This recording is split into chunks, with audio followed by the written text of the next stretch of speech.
Julia Mahfouz, and I was a high school teacher, and then a principal, and now I work at U of I in education leadership. It's very nice to meet you. I'm Laurel Brannon, and I'm a retired professor of nutrition from the University of Idaho. And I believe you met. Yeah. Just have we, Bella. I'm Larry Brannon, and retired from the University of Idaho as a food scientist and administrator. See you. So, hi, you guys all know me. I'm Bella. I'd like to start by welcoming you guys to my 8th grade passage. I'd like to introduce my guests. So we have Richard Boyson, who's my grandfather, Susan Boyson, who's my bonus grandma, Rebecca Boyson Taylor, who's my mom. I think most of you guys know her. And then Eric Taylor, he's my dad. So to start, I'm going to talk about what the purpose of Passage for me is.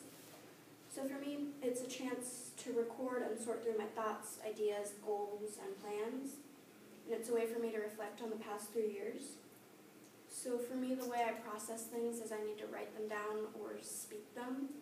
So Passage is a really great opportunity for me to kind of figure out what I want for the future and to reflect on the past 3 years. And while I was reflecting, I wrote my personal reflections, so I'm going to read that now. I am proud of my middle school achievements. I've completed my 4-year plan for high school and now feel more prepared. I've built on my strengths as well as my weaknesses. I've always been willing to do hard work, but in the past 3 years, I've upped my game.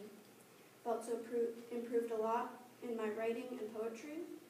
I've taken my public speaking to the next level. I've won my first college scholarship at a youth TEDx event and was asked back to give my talk at U of I's annual TEDx event. I've also grown in my struggles, namely gaining more control over my attitude. I used to be easy to anger and slow to forgive. The slightest change in plans or the wrong inflection in someone's voice, and I would explode. I was a fire, raging and roaring, and I was mean. I hate to think of that time, but in order to grow, one needs to reflect on the past and own it all, good, bad, and otherwise. So here I am, owning the fact that I used to be mean. But before I could change, I needed to realize this. People had told me, but at first I didn't listen. I fought with my friends, my parents, my little brother. Everyone who tried to help and anyone who didn't, I pushed away. I isolated myself and refused to acknowledge the issue. And it hurt me. At the time I didn't realize it, but I damaged some of my most important relationships. I don't do well in isolation. I found that if I have too much time to just let my mind wander, it tends to go to a very dark and scary place. I tried to fight that, but it was hard. I needed the connection I had once had with my friends. I needed people in my life whom I had a positive connection with, and I had lost that. When I finally wised up and listened to my mom, it was at the same time so much easier and so much harder than I thought it would be to change. But one day I woke up and I felt really good. I was happy and in a positive attitude, and I started noticing how my attitude affected other aspects of my life, such as my relationships and interactions with others, my willingness to face challenges, and even my physical health. That noticing gave me a reason to try and control my attitude, so I worked on it. I fought to stay on the positive, silly side and not to slip back into my old, mean habits. I still have hard days when I need to try a lot harder to be positive, but I've improved so much. In the past 3 years, I've learned to be more empathetic and to not let my anger take control. I'm willing to work harder and do more meaningful work. I'm ready for high school because middle school has prepared me and made me the person I am today. Now my fire is smothered under glass. I retain my spark and my heat, but I am manageable, calmed, and more settled.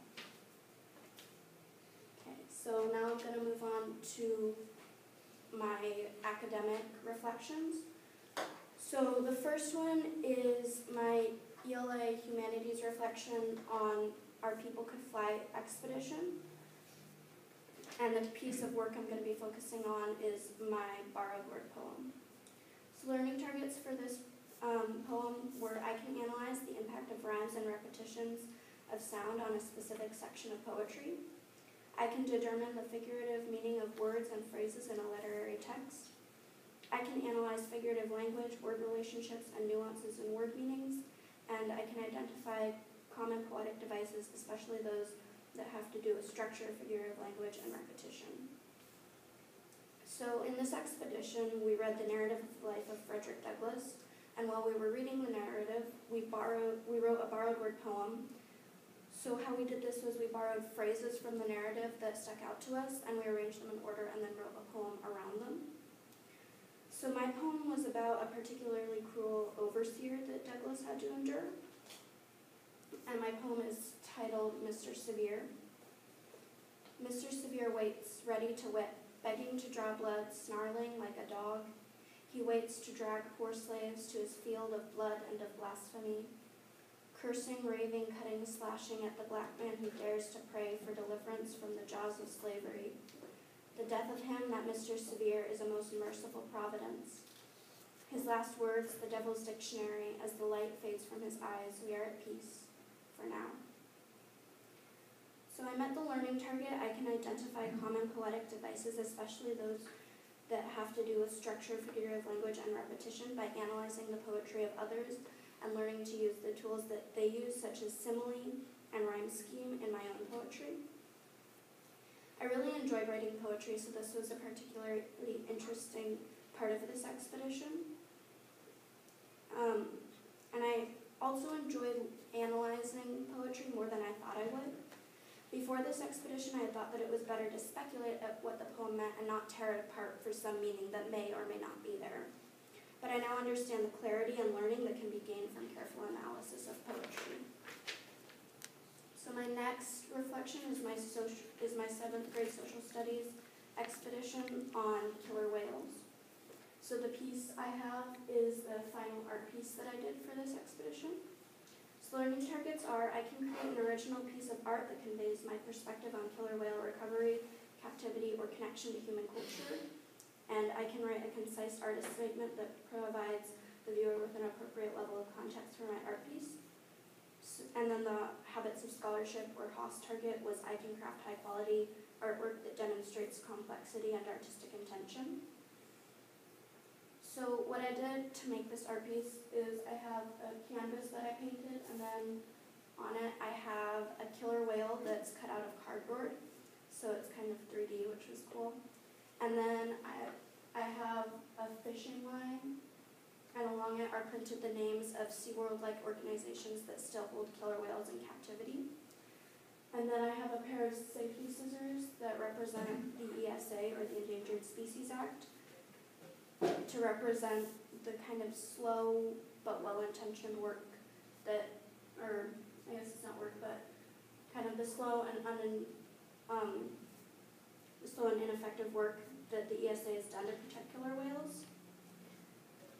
And during this expedition, I learned that I'm good at art, and while I can't draw realistically or understand the appeal of modern art, I am good at working on art pieces that use multiple mediums and are related to a cause I'm passionate about, such as killer whale recovery. So my artist statement that went with this piece was titled ESA. The Endangered Species Act, or the ESA, has listed southern resident killer whales as an endangered species because of lack of food, overpopulation, and far too much human interference. The ESA has the power to fine and incarcerate individuals who illegally interact with endangered species, but is this really enough to save them? At first, this piece was just a school project, but it started to make me really think about how little we are doing to save our orca. We have always searched for sentient beings in the stars when we should have been looking right here at home. The ocean is the orca's only real home, but we are destroying it even when we have the option to fix it. My next piece is my math reflection. So the piece I chose for math is transformational geometry, and more specifically triangle properties. So the learning target for this was I can describe the properties of angles when parallel lines are cut by a transversal. So it's a lot of big words. So here we have our triangle, and then we extend this line out and add a parallel line below it, and we extend this out to create the transversal. And that's so that we can clearly find all the angles within the triangle. So why I enjoyed this learning was because when I was in 7th grade, I wanted to be an architect. So I could immediately see the use and the real-world application of being able to find the angles in triangles when you don't know them already. So this was really interesting to me. And so what you have to do in order to find the angles is you have to use the angle sum theorem, which states that all angles within a triangle must add up to be 180 degrees. And also knowledge of that two angles on a straight line will equal 180 degrees. So I started with this angle here, which is 76 degrees. And then I was able to calculate the angle opposite from it because I knew that both angles had to add to become 180 degrees. So I knew that that second angle was 104 degrees. And then I used a similar strategy to calculate this angle and this angle. So I knew that this angle was 43 degrees. So I could either find this angle, knowing that those two angles would be 180, and then use it to find this angle, or I could use previous knowledge that these two angles have to be the same because they're both on a straight line with this angle. So they would both add to this one to be 180, therefore they have to be the same angle measure. And then I added these and subtracted them from 180 to find the final angle measure because I was using angle sum theorem, and I knew that following the rules of angle sum theorem, that angle would have to be what was left of 180 if you subtracted the other two angles. So my next work reflection is my habits of scholarship reflection. And the habit of scholarship I'm focusing on is craftsmanship. So the Haas target was I can use a process of revision to improve my writing. So the work piece was a narrative story based on a myth. So during our Hero's Journey expedition, we researched Joseph Campbell's idea of archetypes, or the hero with 1,000 faces. And then we looked at the journey a hero goes on and the steps involved. We also read Percy Jackson in order to see how all of these elements came together into a story. And then we used our knowledge to write a fictional story based on an ancient myth. And for my story, I decided to focus on the Norse myth surrounding Ragnarok, or the end of the world. My story follows a demigod daughter of Odin named Thora, who fights in Ragnarok and defeats the Giant King. After we finished our stories, we made masks that went with them. So for my mask, I had it decorated half to look like a raven and half to look like a dragon. It took a lot of craftsmanship to get all the wording and the plot right, and it was challenging to get the coloring on the mask right. So it required a lot of revision and a lot of feedback, but it was very much worth it, and I really enjoyed this expedition. So I'm going to read a short excerpt from my story. So that in this scene, the main character is preparing and in her first battle. So my 1 week passes quickly, and before I know it, I'm sitting on the hot, crowded army truck with all the other maggots. Our first battle is in 1 week, and I'm shaking all over. Our first battle is in 5 days, and I have a throbbing headache. Our first battle is in 3 days, and I'm going to barf. Our first battle is tomorrow, and I have a fever. Our first battle is in 4 hours, and I'm feeling better-ish. Our first battle is in 1 hour. I can't do it. I can't kill. Our first battle is in half an hour. I have to, for Ali. Our first battle is in 15 minutes, and I can't breathe. Our first battle is in 2 minutes, and I'm scared. As I step onto the battlefield, I can smell blood, dirt, sweat, tears, and urine. It's a putrid combination, and it makes me want to hurl. The smell alone could kill me, and let's not forget the advancing army ahead of us. As I march to war, and probably my death, all I can think about is the brother I left behind. Suddenly, the two armies charge, dragging me along for the ride. As we merge into one roiling mass of flesh, blood, and iron, I feel a stab of pain in my chest. Another in my thigh. Again and again, I am stabbed and hit until I lay on the battlefield, alone and dying. A tall figure leans over me. With my dying breath, I whisper, "Amia, help me, please."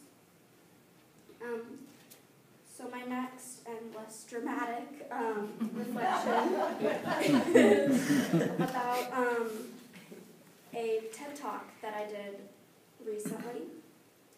So this spring I participated in a UIdahoX scholarship competition where middle school and high school students gave a TED-style presentation about an idea they felt passionate about. And I gave my talk about why understanding history and acknowledging multiple perspectives in order to understand an issue with the goal of informing the future is so important. I placed second out of 3 and got the popular vote in addition to a $700 scholarship to U of I. The TEDx UIdaho team asked me to return and give my TED Talk at the annual TEDx UIdaho event.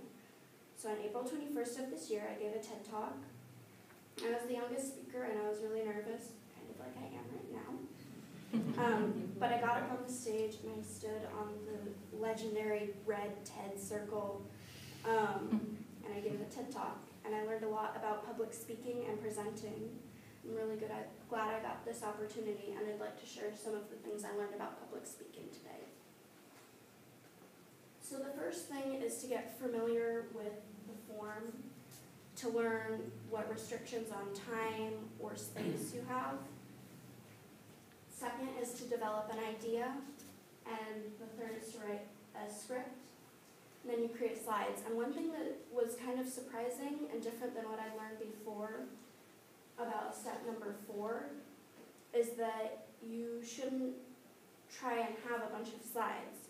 And the reason behind this was because you wanted the audience to be focused on what you were saying, not the interesting pictures behind you. So then step number 5 is rehearse. Step number 6, give your TED Talk. Step number 7, savor the glory. I think step number 6 was probably the hardest, most intimidating. So next is my college and career readiness reflection.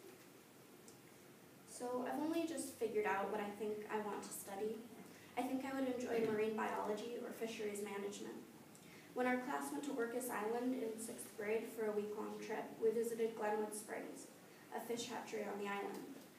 It was amazing to see because hatcheries are normally these huge disruptive things that are bad for the fish and the environment they rely on. But at Glenwood, the hatchery blended with the woods and was unintrusive to the fish. In the future, I would love to work with Long Live the King, the organization responsible for this inspiring hatchery. They're doing amazing work to save salmon and everything that relies on them. I'd also be very interested in doing deep-sea research using robotics, studying marine macroinvertebrates or bioluminescent life forms. I think that it would be a very cool career path if I paired marine research with robotics. This is a very exciting career path to me, and I would love to be able to pursue it. In my free time, I really enjoy performance arts, and while I don't want to pursue this as a career yet, I think that theater will always be an important part of my life. I was thrilled to find that my future high school has a performance art class, which I immediately made sure I have every year on my 4-year plan. The following is an excerpt from a piece I wrote using quotes from Shakespeare's A Midsummer Night's Dream. This piece takes place towards the end of the play, and the character I portray, Helena, is in love with a man named Demetrius, who is bewitched into loving her. In the original play, Helena has no lines indicating that she suspects Demetrius's enchantment. This excerpt from my piece depicts a scene in which Helena and Demetrius are engaged, and Helena is wondering at the sudden change in Demetrius's feelings for her. We are visited by the good Duke, and he states that Lysander and Hermia may be wed. And Demetrius requests my hand. So his love is not jest, nor joke, nor hoax. How came it that he hated me and switched so suddenly to being my lover? Though I love him still, I suspect his love for me is not his own. For what other explanation can be discovered for his sudden, alarming change of heart than bewitchment or befuddlement? My love's now mine, though I think I'm not his. As far as college goes, my dream school is Hopkins Marine Center at Stanford. I'd also like to go to Oregon State University, Humboldt State University, or the University of Idaho. In order to get into these schools in high school, I want to take a wide range of classes, do several dual enrollment classes. With my current four-year plan, I can graduate with 26 college credits and keep a minimum of 3.6 GPA, though I'd prefer a minimum 3.8. Some of the classes I plan on taking are performance art, which I mentioned before, Mandarin Chinese, and history of rock and roll. In college, I would like to get a master's in marine biology, a minor in robotics and technology, and take some theater classes on the side. The main strength of mine that will help me achieve my goals are my stubbornness or refusal to give up. People have also said that I'm empathetic and my organizational and leadership skills are good. My main struggle is that I'm not good at working with others. I have a very strong personality and often butt heads with those I'm working with. I've gotten better at collaboration, and I plan to keep working on this skill for the next 8 or so years as I navigate high school and hopefully college as well. I think that both of my ideas for future careers can change the world. If I work in fisheries, my impact would be more noticeably specific to the Northwest, although it would help to save a very important food resource. And if I worked with combining technology and marine life forms, it could have endless possibilities, from invisibility suits to robots that can do extraordinary things. I think that regardless of which career I end up doing, I will have a positive impact on the world. So to close, I'm going to talk about why I think that I'm ready for high school. The people in my life have prepared me for anything, even high school. My family has given me a safe place to always come back to. My friends have given me the guarantee of companionship, and my teachers have given me the tools to succeed academically.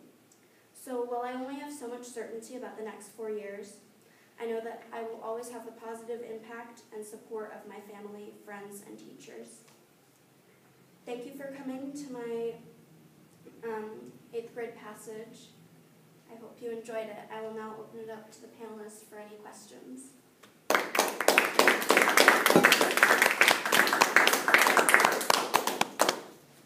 Well, Bella, you're obviously a good public speaker, and congratulations on the TEDx scholarship. Why do you like that? I mean, it takes a lot of work, it's a lot of pressure.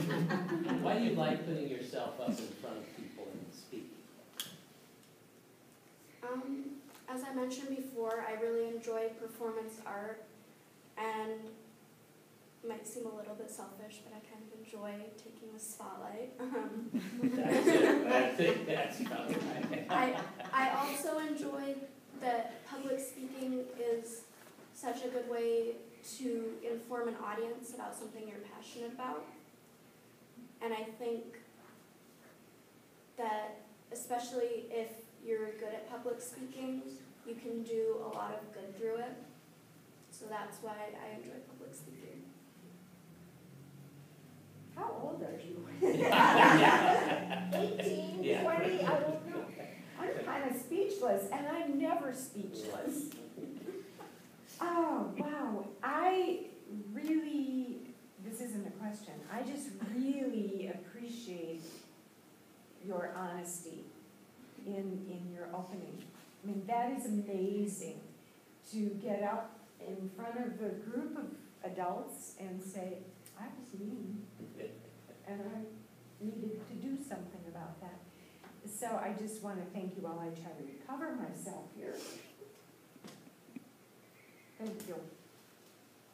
I love your readiness to achieve, and you seem to be, you know exactly what you want, and it seems like marine biology and robotics is something that you really want to do. But how do you relate it to the community? And I mean, you did mention that you really want to have a positive impact in the world, but how are you planning on doing that or achieving that in your high school years before you head to university? Well, I plan on taking a lot of biology classes, as many as I can. And I'd also really like to take a lot of robotics classes so that when I go to high school, or when I go to college, I kind of have a baseline to start on. And I would also love to try and find programs where I can go and there. I know there's a club where we go to Mexico for the sea turtle hatching, so I would love to do that, and I'd just love to do as many things out in the field as I can before and during college to gain as much experience as I possibly can. Can you talk a little bit about Chinese? Not in Chinese, just about Chinese. I could say it in Chinese. Yes, you could. That wouldn't help. It wouldn't be very good, but I could. Yeah, so at our middle school, we have 3 years of Chinese class. And this summer, I'm actually going to go to China for 2 weeks. And I think I've decided to continue my Chinese language classes for, I think, the first 3 years of high school, because Chinese is a language that's not offered in the majority of high schools and middle schools. And I think that it would be a very interesting language to know, and I think it would also be very helpful if I plan on entering a career path where I want to travel a lot, because I think being fluent in Chinese would be really helpful if I want to travel.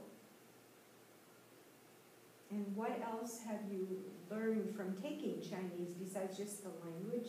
How else do you think it impacted you?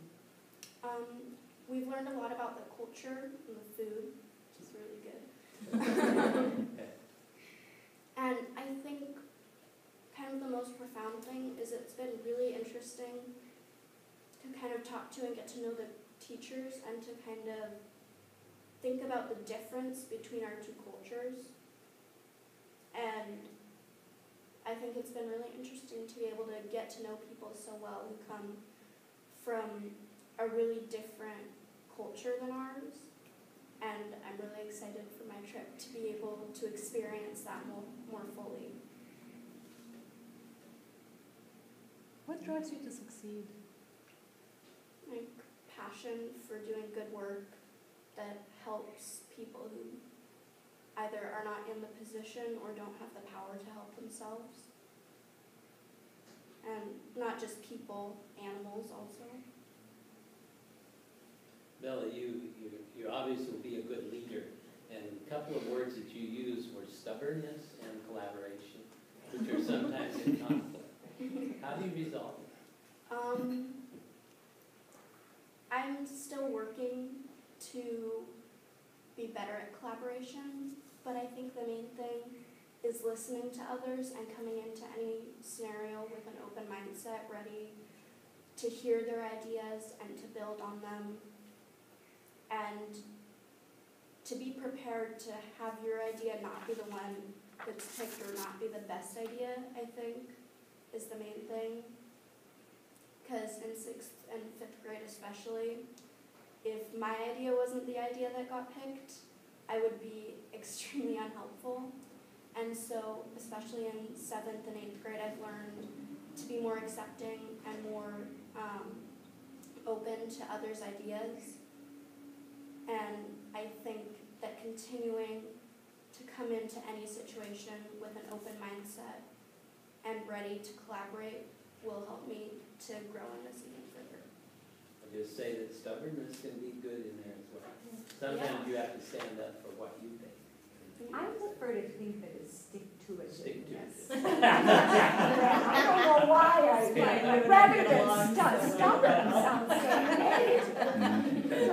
Stick-to-itiveness is very important. Yeah. Remember that. Stick to it. I don't even know if it's a word, but I'm from Milwaukee, so I can make them up as I go.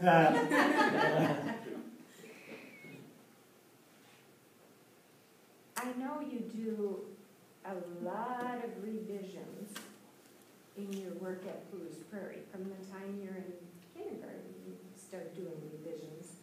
And most people are pretty resistant to doing revisions. Can you talk a little bit about how you get yourself through that, the feedback and redoing and all of that? Yeah, I think it's helped that we're started receiving and giving feedback in kindergarten, because it kind of trains us to be receptive to feedback and also to be able to give kind and constructive feedback. So I think part of it is that the majority of the feedback that we receive is very kind and constructive, and it's engineered to be helpful rather than to be a criticism. And I think it also helps that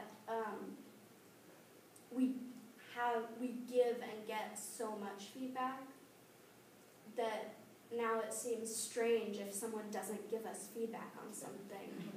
If I write something now and someone doesn't read it and like go through and comment on it, I'm like, this is weird.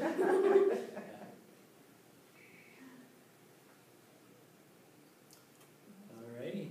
I'm not a panelist, but I have a What? question. Hey, As your mom we are not going and middle school teacher, I feel like, when we think about who people grow up and who they become, that there's a mix of things that make you who you are. And I wonder, especially knowing how much time you have spent with your teachers, both inside and outside of the classroom, what parts of who you are originated in the classroom, with your teachers. If there's something that comes to mind, I wonder what sticks out to you, having been at Poulos Prairie. Here's your kindergarten teacher, Yeah, and the leader of your school, all the way through 8th grade.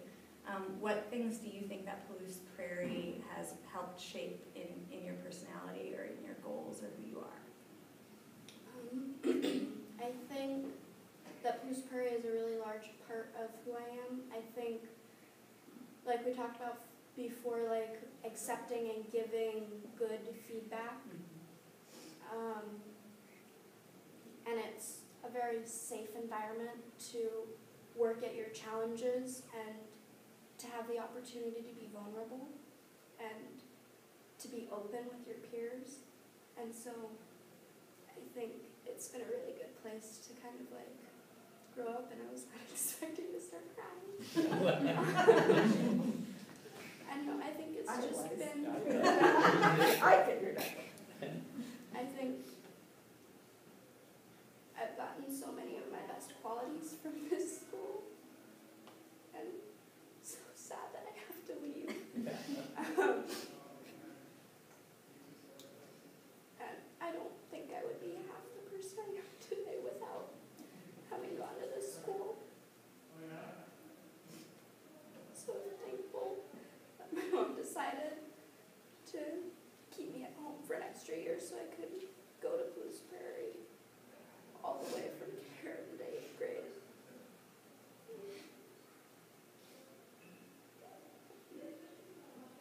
I don't think that I would be ready to move on if I hadn't gone to Poulos Prairie. Where's the box? We had one in the other room. Bella, who's your favorite male middle school? That teaches social studies.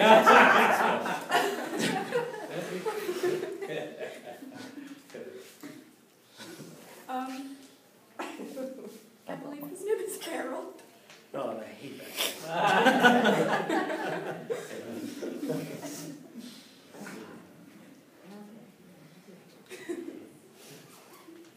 Alrighty, well, I think we're probably. I think we're done. Good job.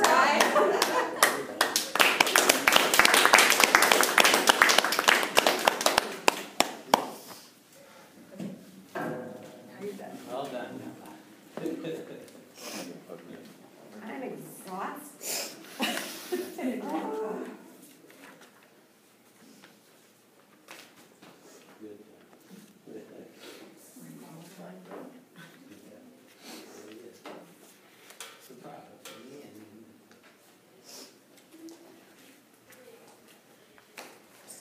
Get all that, Greg?